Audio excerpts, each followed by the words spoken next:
Welcome back to another episode of Zevo Talks. My name is Michelle Coates and today I'll be your host. Today we are joined by Ciara Conolly and we're looking at the area of DE&I. Ciara, can we start by just you telling us a few bits about yourself? Yeah, of course. Thanks for having me. So my name's Ciara Conolly. I'm an integrative counsellor and I'm a corporate wellbeing specialist here at Zevo Health.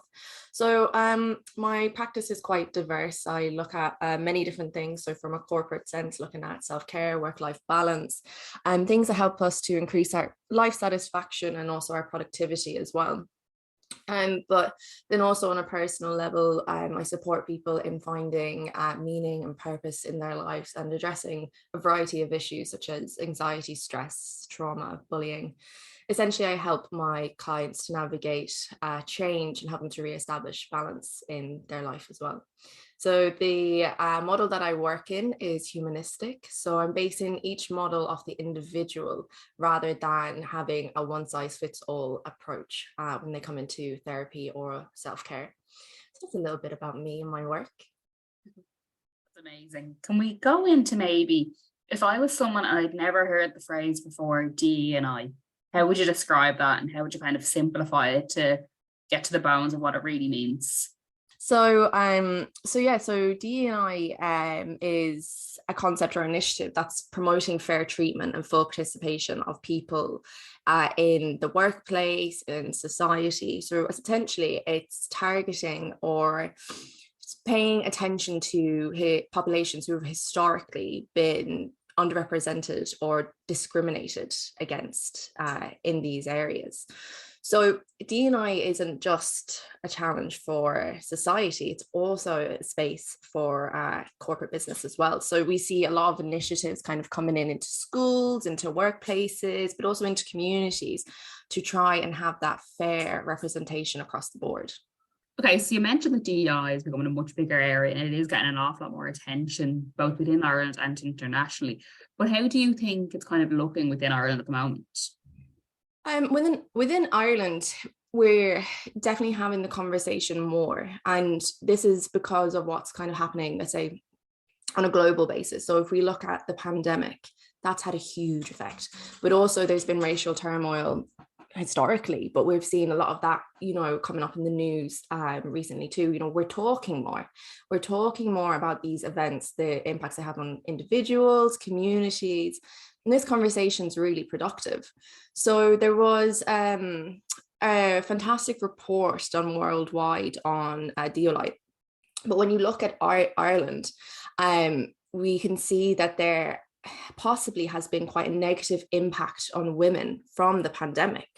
So this impact suggests that there could be certain threats to women progressing with regards to D&I, with regards to gender equality.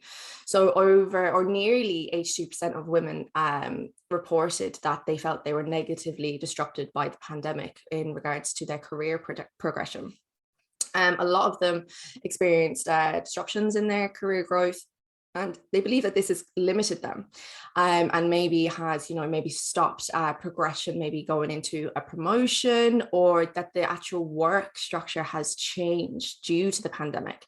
And these have directly impacted, what their career progression would have looked like pre-pandemic.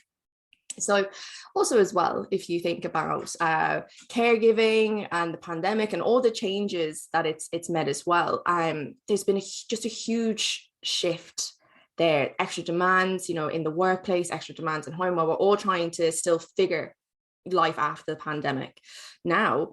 And about 40% of women reported in this report that they're unable to balance these extra demands between work and life commitments.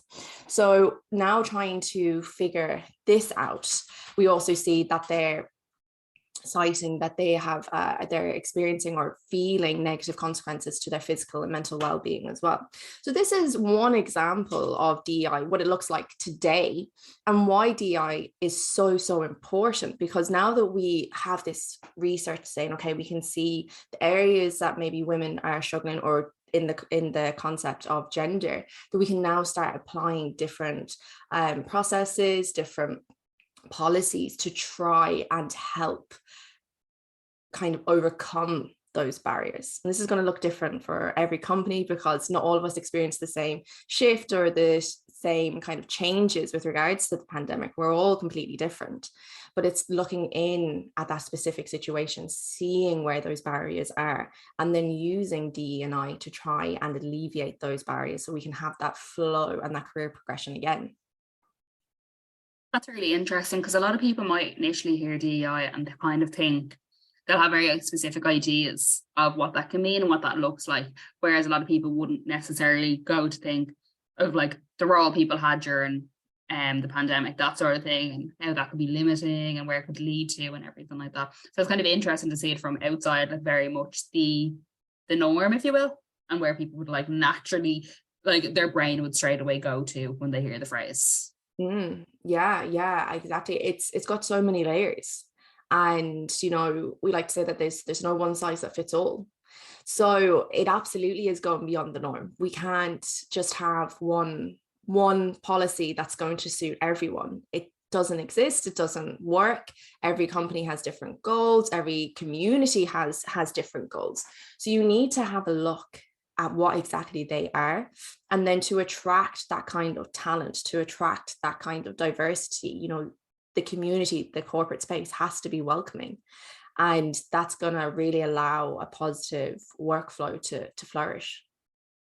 I suppose also that really brings into like really knowing your employees or your community, kind of knowing the people really well, so you understand the challenges they have as well as understanding the strengths. Oh, 100%. And this is really, you know, what we're talking about. The conversation maybe that's being had today when it comes to understanding DE&I is that people want change, and that it's so important to have this data on who am I working with? What do these people want, you know, whether in a corporate sense or a community sense. You know, we want to see greater reflection of our morals and our values in the work that we're doing. And, you know, we want to see change. When we go back to maybe the struggles that the pandemic has brought on, other kind of life events, worldwide events that have gone on, you know, we don't want to see a repeat of these things. It's really not going to ever be a one size fits all, but I suppose that's no more place in the workplace. Like the workplace is somewhere where you have different walks of life from every company, especially if you have an international company. You can really have, it can be a real melting pot sort of thing. So it's very crucial to understand the impact of having the right policies and the right attitudes in place. Yeah, absolutely. Because, do you know, the DE&I it's not just a thing that, you know, is focusing on representation. There's huge benefits that we see, you know, from the workplace as well. It's bringing around all of these new ideas, and we see productivity going up. Like, so it's hugely beneficial for the workplace as well. So we know at this stage of where we are at in the conversation of DE&I that representation matters. And, you know, when it comes to the place where we're living and where we're working, you know, we want to see the businesses reflecting that. You know, we want different backgrounds, we want different educations, different races, ethnicities, and genders. You know, this diverse pool is going to bring about that creativity. And then once we bring that in, it needs to be well managed. That's the key part there. And that's when we're saying about there's no one size that fits all. This is it. Okay. So it's not, you know, making up these policies at the start of your DE&I journey and then going, right, dusting off the hands, we're done. You know, it's something that has to be managed. It has to be reviewed. And so, you know, what we're going to find is that we're opening up all these opportunities to these different populations who have historically been underrepresented or possibly discriminated against.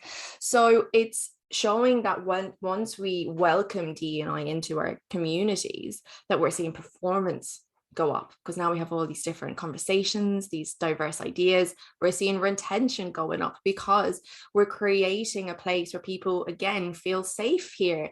They feel heard, they feel listened to. So they're going to stay in the company. So we're seeing less turnover there in a corporate sense.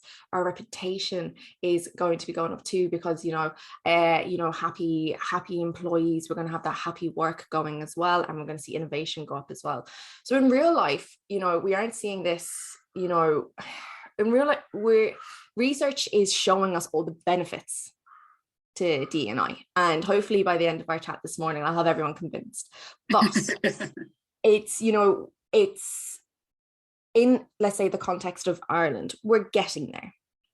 We can see the changes that the likes of the US and England are making. Like, it's huge. They have people actually hiring specific DE&I officers.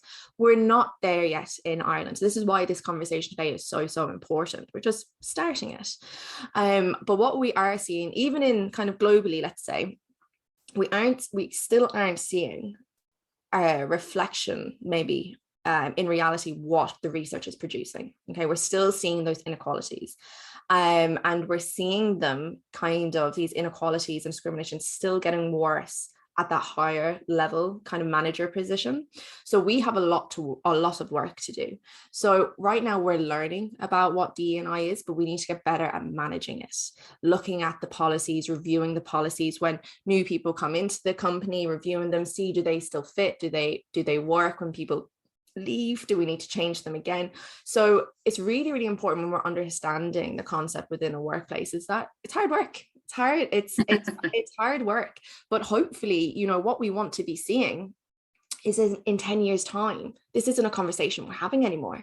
It's just, free flowing, and it's just kind of taking its own course. So right now, we're starting with the conversation. We're educating people, increasing awareness and doing all of that. But hopefully we're going to see that ripple effect where this change is happening just automatically. And it's really important that, we're working hard at the moment. We understand what DE&I is, that we're putting that effort and work in to making these policies, reviewing them and practicing them on a day-to-day basis. And in 10 years' time, hopefully, we're seeing that we're having these conversations less because it's just happening anyways. I think it's important to kind of remember, like, we are at the start and look to other countries for guidance, see where they went right, see where they went wrong, and then understanding what, as a nation, an ever-changing nation, that we need and what's going to help us develop into. If someone feels like they're really wanted, really involved, and you're going to get the most out of that person. Yeah, that's the thing as well, isn't it? It's that, we want to hold on to this creativity. And we all want to come to work or come into communities where we feel safe. It's all about that feeling of safety and feeling that we're encouraged. We want to be using all the tools that we have coming into our society as well. We've seen other gender populations and ethnicities and cultural differences, be discriminated against and not being given the same opportunity. So this DE&I is going to create that safe space I was referring to there, to bring them into those communities, into those workspaces, and then the policies that we are implemented into our day-to-day life. That is what's going to maintain what DE&I is trying to create. Okay, I suppose, like, for a organization or someone kind of in a leadership position, what can we do to kind of practically turn it around and bring DEI to the center of an organization and make it a priority? Yeah, 100%. There's so much we can do. I suppose step one is to start. So, Usually is. Yeah, exactly. So, we do recognize in Ireland that, like, we're it's a progress, and it is, and it's something new. Like, DE&I really came about in the mid 1900s. So it's a very new concept.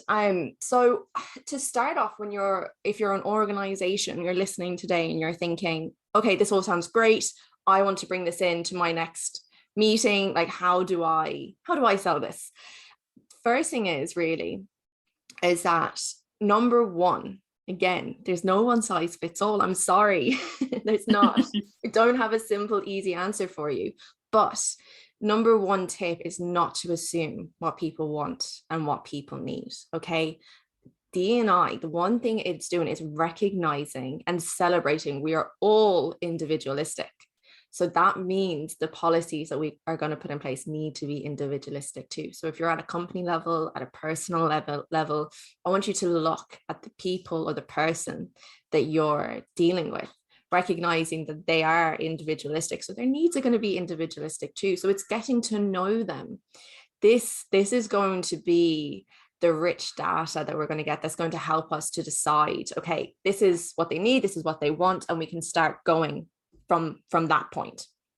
So what we're going to do is, number one, we're going to gather that data. Okay, we're going to start that conversation. And a lot of people will be kind of apprehensive to have this conversation. So at a company level, we don't know what we're going to get back. At an individual level, you know, maybe we've never kind of asked someone about their ethnicity or their culture before, or, you know, about their life circumstances, whatever it is. Maybe it's something that we haven't felt comfortable about. Maybe we feel like it's a little bit too personal.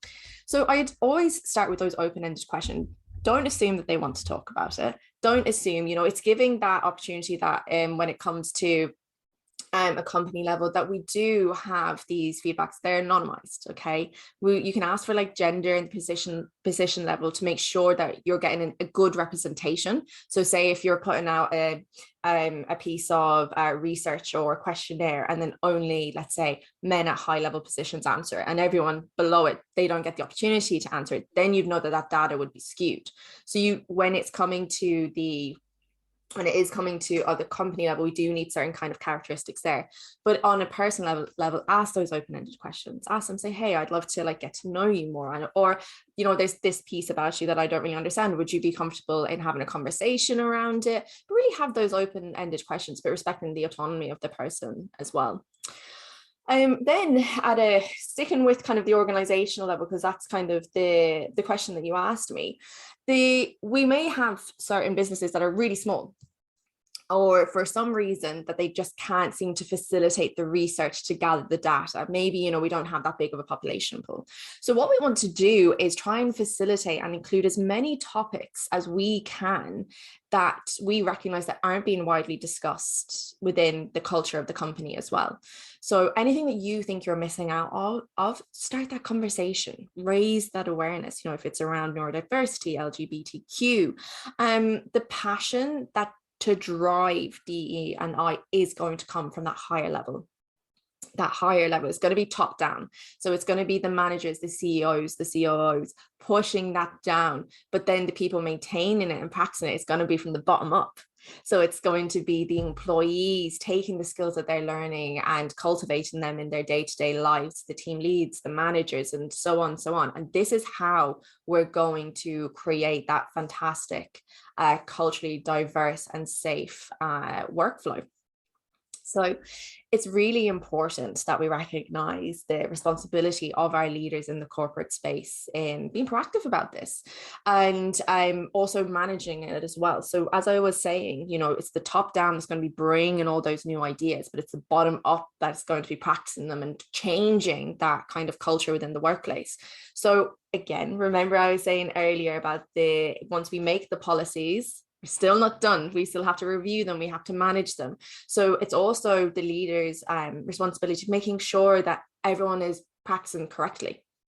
And, you know, there's no microaggressions or bullying happening within the teams as well, avoiding subcultures forming, because once we have that information, you know, we all interpret it in different ways, and we may be practicing it or, you know, digesting it in a certain way that maybe not be the reflection of what the company was going for. So it's really important as well that, you know, once we spark this conversation, that we're making sure that as it's kind of blossoming, it's working well, that the policies that we've implemented, they fit. If they don't fit, it's the responsibility of the leaders to kind of sit down, review, and to make sure that they are flourishing, they're actually working. If they need to be changed, then that's what's really important there. So, you know, if we're creating a culture of inclusion, it's going to allow your company to exceed beyond the norm as well. So I suppose, like, obviously we've spoken a lot about it and everything like that, but if a company is at a stage where they kind of think, okay, we need to join the rest of them. Mhm. How do they go about attracting like a good diverse workforce and try incorporate that and kind of get that to the heart of their organization? Yeah, of course. And I mean, this conversation today, it isn't to make anyone, feel bad or to be like, oh my God, this is this isn't No good. slap on the wrists. Yeah. Like these conversations, it's for an educational purpose. It's a raising awareness, and again, there's not a one size fits all model. So don't rush it. It's we're gonna have to take the time that it's gonna be trial and error. We'll put things in place that will work and then they won't work. And so, it's really important to kind of mention that maybe first off. There is no one size fits all, no one's perfect, and it really does take that constant kind of review and management to get to where you need to get. But if you're trying to attract that diverse workforce, make your company attractive to it. Let's not overcomplicate it. We've covered a lot today already. So look at your hiring, your promotion, your retention practice. Look at all of those. How is that at the moment? Look at the policies that you can put in place to make your company attractive. Once, when with the existing workforce you have, if you're bringing that in, you need to have a certain level of work done for when those populations do enter the business, that they are welcomed, and people are comfortable with change as well. So those educational listening sessions, such as like peer groups, can just be fantastic because they allow employees to establish connections that maybe they weren't given the opportunity to connect on that level before. So in the peer group sessions or educational listening sessions, it really allows individuals in the workplace to challenge their biases, their stereotypes, or certain ideas or thoughts that they may have had in the past. And it gives them the opportunity to ask questions, learn, and to show up better for their colleagues in the workplace.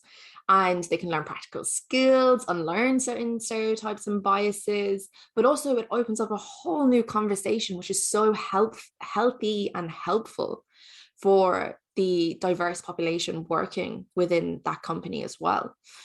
So if you want to start, I suppose it's asking, how are you showing up as a company to accommodate that diverse population now? Think about that, digest it, and then have a look and see, okay, what are the certain things that we can kind of bring in there? Look at if you're thinking about a neurodiverse population, what's the noise level like? What's the lighting like? Thinking about people coming in with disabilities or illnesses, do you offer occupational health, ergonomics? When you look at families, parents coming in, what's your flexibility like? So it's really important to think about, okay, who do we want coming in? What is their life looking like? And what are we doing to keep them there, for them to have an enjoyable workforce? And remember as well that DE&I, it's not just it is all about the individual. It's completely individualistic, but it's not just the individual that benefits from these policies. We see huge benefits in the corporate world as well, such as the motivation, the retention, innovation, creativity. So there's huge corporate benefits there as well. So that is how I would start. If you're thinking now today, okay, I want to bring about this change, ask yourselves, how are you showing up for that, for those diverse populations? How are you attracting that diverse talent? And start there. Difficult question, but I know everyone can do it. It's a different way to go about it, because like for most things, it's very much what an employer can do or an employee can do for the employer. Like very few would ever look at it the other way around. That's exactly it. So like, we're actually kind of trying to have that balance. We're both reflecting each other's core values and, what's important. And that's why we see the innovation. That's why we see the retention and the creativity, because, in ideal circumstances and in ideal kind of conditions will flourish. Think about, like growing a plant, with enough light and water and good soil, it's going to bring this beautiful flower. Whereas if it's not getting those kind of, not ingredients, but that nutrition, it's not going to flower, it's not going to grow, it's not going to flower. So we can think about DE&I as being the water, the soil, and the sun, and the flower representing us, but also the workplace that we're in too. Okay, Ciara, I think that kind of brings us to the end of today. I'd like to thank you very much for joining us. Thank you for having me. It's been great. Really interesting subject to look at. We've never actually touched on this before, so first time for everything. Yeah. So just on that, I suppose, thank you to the listener for listening. And if you have any questions about DE&I, please feel free to reach out to us at zevohealth.com. Thank you for listening to this episode, and tune in next time.